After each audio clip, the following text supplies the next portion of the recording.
There's a famous discipline called biomimicry, which is how can we learn from the design of nature, how to innovate and make extraordinary developments in things like engineering and design. And we've tried to do that a bit with AI because we've copied what we think is the best of the human mind. My concern is that we've done that really badly.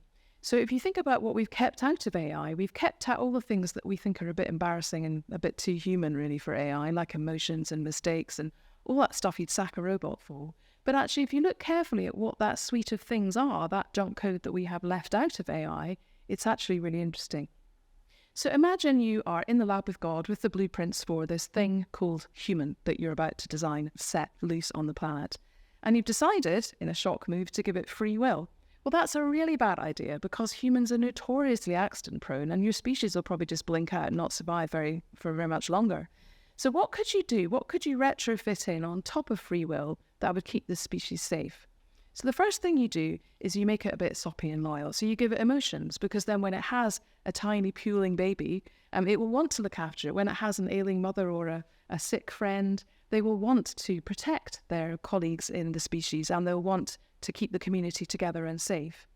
And what you also do is you program in a very spooky thing called intuition, which is your kind of spidey sense, because that allows you to pick up messages that aren't very clear but are kind of nonetheless apparent to you, which may be messages from the collective unconscious. They might be just things you're picking up through your senses, differences in vibration or temperature or expressions in people's faces that allow you to kind of fine-tune your decision-making.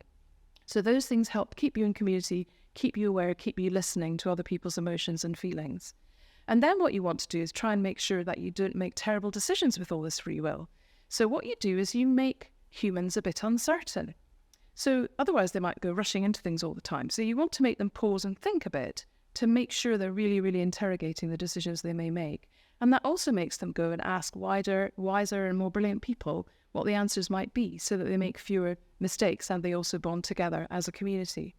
And then what you might do is you might also have them making mistakes because mistakes not only help you learn, they also help you develop conscience. Because if you make a dreadful mistake and you really upset someone, they let you know, and you don't like that feeling of shame or anger or regret or sadness, whatever it might be, and then you resolve not to make those kinds of mistakes again. So uncertainty and mistakes help you learn, help you keep together as a community and help kind of future-proof and de-risk that kind of decision-making. And then finally, if you want this species to survive longer term, you need to figure out ways to keep it together in community, apart from just through those emotions and the idea of sticking together for problem solving. So you do that through meaning making and storytelling. So humans have an amazing propensity just to see meaning wherever they go. We name the stars, we make up stories about things, we read our star signs and imagine those things are going to happen. We are meaning making machines because that gives us a purpose to life and it makes us want to keep on living.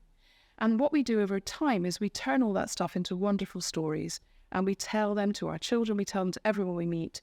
So over time, we have millions of years now of stories of what we think is valuable, precious, special, what happens to bad people, all those things, so that the community's values are transmitted over a long period of time, and that keeps us all travelling forward as a species together. So those junk code things are actually really sensible ways to solve our own human alignment and control problems. So my question is, if we've kept them out of AI, are we not cheating AI of a solution we've already found that might help AI perform better over time? And also, if they are so special and precious, these neglected junk code things that we have, we should maybe treat them more seriously. We should nurture them, we should honour them, we should value them, and we should take them very much more seriously than we currently do.